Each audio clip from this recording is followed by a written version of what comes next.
Oh, oh God. Oh, I think I went a little too hard on that St. Patty's Day rager last night. Oh, God. Wait a minute. Oh, if last night was St. Patrick's, then... Oh, then that means it's almost April Fool's Day, and I don't even know what I'm going to do a video about. No, not the right time of year yet. No, not until they do another terrible reboot. Oh yeah, I know. I'll talk about Evil Dead in April for the 3rd year in a row. What could possibly go wrong? Aha! I guess I'll be doing a video about... What the hell is that? Oh, that's right. I completely forgot that I bought the special St. Patrick's Day edition Elf on the Shelf to make sure I wasn't naughty and drank too much. You did a real good job, didn't you? Why does it look like he's, hiling?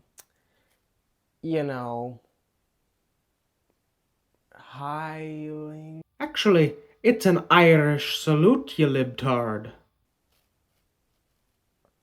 I must not be seeing things right. I guess that's what I get for drinking Guinness. Or was that leprechaun piss? I don't know, I really can't tell the difference. That's right, everyone. Today we'll be talking about the wonderful world of horror comedy movies, since I'm clearly not sober enough to handle anything more serious. Yikes, if this is how much I have to pretend to like alcohol for the St. Patrick's Day special, what am I gonna do on April 20th? Well, I think I know someone whose birthday you could celebrate. What the hell? I didn't think I bought the Conor McGregor edition Leprechaun. Horror as a genre tends to have one primary directive: to scare the crap out of people. And while it doesn't often do that successfully, it's the atmosphere and sense of drama that's built by trying to do so that I find so fascinating. So what happens if we take such a seemingly serious genre and mix it with comedy? Wouldn't that ruin everything great about horror by making it impossible to take seriously? Well, you might think so, but no. You see, the problem is that most old horror movies are already so cheesy and ridiculous that it's hard to take them seriously either way. This means that adding comedic elements often just lends the movies a level of genuineness and self-awareness, something that actually feels incredibly refreshing and fun. And for that very reason, horror comedy is one of the most enduring, popular, and accessible horror subgenres. It's so strong and pervasive that even normal horror movies from long-lasting franchises have started utilizing comedic elements to add some variety to the film's tone and broaden its appeal. Take, for example, the modern Halloween movies written by Jesse Gemstone. Oh man, I got peanut butter on my penis. So it's clear that comedy has a mainly positive impact on the horror genre, but I think it's worth answering the basic question of how this subgenre even came into existence. The first truly influential and noteworthy horror comedies were made as part of Universal's Monsters series, with Abbott and Costello Meet Frankenstein functioning as a bizarre yet oddly successful combination of a beloved comic duo and iconic members of the horror villain pantheon. There was One Exciting Night from 1922 before this, but that movie's idea of comedy was, that. Abbott and Costello were essentially the pioneers of this subgenre, with their innovative view of mixing horror and comedy leading them to make a whole series of Abbott and Costello Meet Blank films. This would be the launching point for many changes that took place in the 50s and 60s, and it makes a lot of sense if you think about it. After all those years, the Universal monsters had become uninteresting and played out, so by the mid-40s there were two paths that could be taken to make things fresh again and rekindle the audience's interest. Either you could take the Hammer route, adding gore, nudity, more elaborate and expensive scenery, and in general more intense action to the classics, or you could create parodies that made light of what once incited many a pair of wetted and or soiled britches. This opened the door for two major movements of horror comedy in the coming decades. On the one hand, you had the continuation of parodies, which has led directly to our current perception of these classic characters. Shows like The Munsters and many, many others brighten the images of Dracula, Frankenstein, and the like, turning them into broadly beloved icons of horror as inoffensive as a jack-o'-lantern. TV shows began having Halloween-themed episodes, festivities around the holiday were more popular than ever, and the image of these once horrifying figures was so sanitized and commercialized that it may have indirectly given birth to the Halloween franchise as well, with its more bleak view of what was supposed to be a fun holiday. At the same time, the following decades were chock full of ridiculous B-movies that ranged from unintentional hilarity to intentional absurdist humor. This paved the way for various cult classics like those by Roger Corman, as well as more iconic examples like Little Shop of Horrors. These prove that original movies could successfully mix horror and comedy without relying on the crutch of having a big name or franchise to parody. Tales from the Crypt, which eventually led to one of the most iconic horror anthology series of all time, Piranha, Rocky Horror Picture Show, etc., etc., etc. This trend even went international, as 1977's House from Japan is highly regarded, even though I personally do not like it. The 70s was an era of innovation for the horror genre with countless classics and so many juggernauts, titans of the genre, coming out in this single decade. But specifically for horror comedy, it was also pretty damn influential. Even parodies made a big comeback with Young Frankenstein, a beloved movie that's often seen as one of Mel Brooks' best, and that's really saying something. That man is a comedic genius. However, at a certain point, this subgenre had to keep up with the times. As the horror genre became increasingly brutal and based on violence, gore, and exploitative themes, horror comedy had a whole new target to make fun of, whether that be by way of absurd over-exaggeration or more subtle spoofs that, on a cloudy day, could be mistaken for the very films they sought to mock. 1981 was a historic year in this regard, with the release of both An American Werewolf in London and The Evil Dead. Both used lots of gore, impressive special effects, and dark humor to similar degrees. While the original Evil Dead wasn't all that directly funny, there is a certain humor in the hyperbolic level of brutality displayed. And other directors took notice, with a renaissance of exploitation-based horror comedies stretching over the better part of the next 2 decades, often homogenizing with regular slasher movies to the point of becoming indistinguishable. Once Friday the 13th's producers said, "Fuck it, Jason gets killed by toxic waste that ripples through the sewers of New York every night at midnight," there was no true line between much of regular horror and horror comedy. It's absolutely astounding how many horror comedies started being released by the end of the 80s. It went from a moderately successful subgenre of horror that often critiqued the rough edges of the genre or sought to revitalize its more played-out aspects, to being an indispensable and integral part of the genre as a whole. Many may actually remember 80s horror comedies better and more fondly than the decade's serious counterparts. Gremlins and Ghostbusters both released the same year, 1984, and have more name recognition than some of the most famous horror franchises of all time. That's insane.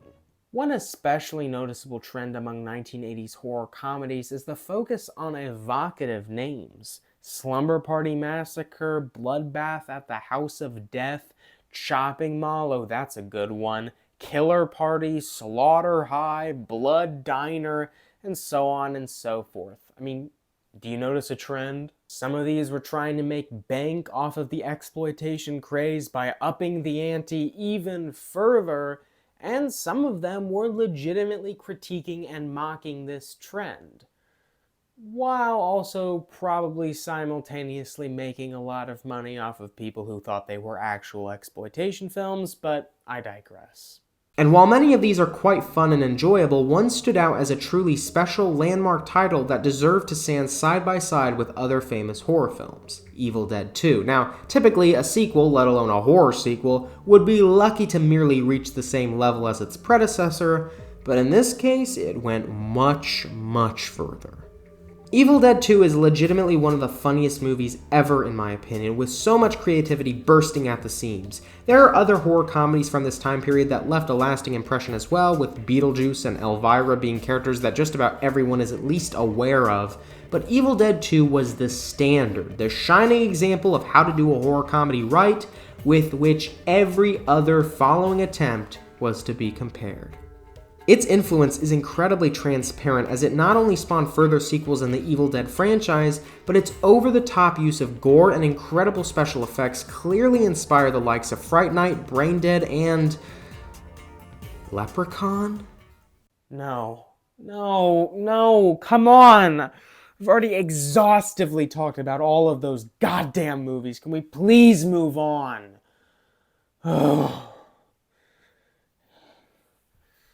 If I have to hear one more goddamn limerick, I'm gonna go bonkers. 1996 was another year in which horror comedy was forever changed, and so far the subgenre has yet to truly move on from this formula. I'm of course talking about the release of Scream, a movie that parodied slashers in a self-aware and witty manner, similar to what Abbott and Costello did to the Universal monsters. I suppose it's a never-ending cycle. A trend gets popular in horror, and inevitably, horror comedy makes fun of it as soon as it gets worn out, then eventually itself becoming an obsolete object of ridicule. This can be exemplified by the hilarious and ironic fact that Scream itself was subject to a masterful parody and scary movie showcasing how horror comedy had now adapted to making fun of what was currently in the zeitgeist, rather than looking backward and mocking in retrospect. I am unironically of the opinion that Scary Movie is better and funnier than Scream, but the fact that both could exist at the same time demonstrates the incredible amount of variety within this subgenre at the turn of the millennium. Of course, a lot of it was absolutely terrible, whether we're talking about the disappointing Scary Movie sequels that never lived up to the genius of the original, or the countless teen horror movies that tried to rip off of Scream's success, like I Know What You Did Last Summer. But horror comedy experienced its silver age all the same, becoming mainstream for a whole new generation with the likes of the Scooby-Doo movies, The Haunted Mansion, and shows on Cartoon Network that increasingly introduced macabre styles and subjects. Like, seriously, I don't know how they got approval to show some of the stuff on Billy and Mandy or Courage the Cowardly Dog to kids back then.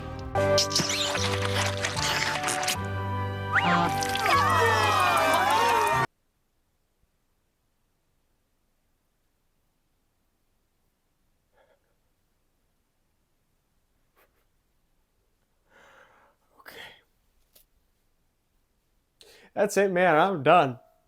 I am done. Burn this all down for all I care. I'm done. And in 2004, we were blessed with the masterpiece that is Shaun of the Dead, an amazing parody film that also stands on its own and doesn't really require any previous knowledge of zombie films to be enjoyed. It's just a downright hilarious, incredibly well-made movie. While plenty of well-liked horror comedies have come out since this one, in my opinion, no contemporary film has surpassed the trio of Evil Dead 2, Scary Movie, and Shaun of the Dead, and that's really quite telling. What's scary and what's funny are two of the most ephemerally quantified things in our culture, so the fact that these three managed to stand the test of time so well is a testament to the great writing, acting, and filmmaking that went into each and every one of them. And no, I'm not exaggerating. Scary Movie is a legitimately incredible movie, and you cannot convince me otherwise. I have thoroughly enjoyed the likes of Krampus, Final Girls, and especially Deadstream in recent years, and Cabin in the Woods is possibly the 2010s' best answer to the decade-defining classics of yore, so this genre is alive and well, even if we're not reaching the same heights as we once did quite as often. But you know what? That's okay. Right now it feels as though horror movies are taking themselves more seriously, to the point that we're primarily getting either purely horror-focused releases or the aforementioned movies that mix in a little bit of comedy here or there without making it a priority. And while I'm not the biggest fan of the latter, as it often detracts from my immersion in the plot, it can work if done right. The world is a scary place right now, and the many artistic, meaningful horror films that we've seen over the past few years have reflected this rather bleak outlook. So I guess horror comedy might just not be what we need right now, and I understand that.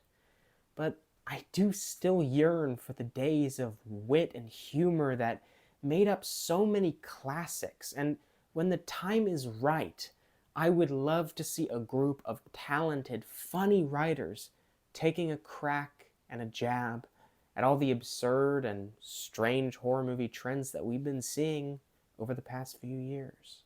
If a genre can scrutinize and laugh at itself consistently and not only not crumble underneath the pressure, but actually grow stronger from it, that is an incredibly good sign, and it shows the special value that horror holds as a genre.